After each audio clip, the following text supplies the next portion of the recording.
पाकपतन में थाना सदर के इलाका फरीदपुर डोगरा में 5 नामालूम डाकुओं की मेहनतकश के घर में लूट। नामालूम मसला डाकुओं ने गन पॉइंट पर अहले खाना को यरगमाल बनाकर घर के कमरे में बंद कर दिया।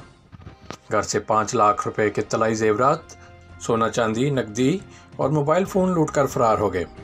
अहले इलाका का पुलिस के खिलाफ शदीद एहतजाज, डाकुओं की गिरफ्तारी का मुतालबा। थाना सदर पुलिस ने नामालूम मसला डाकुओं के खिलाफ मुकदमा दर्ज करके तलाश शुरू कर दी। पाकपतन से रिपोर्ट कर रहे हैं CTN न्यूज़ के नुमाइंदा खसूसी महमूद अहमद।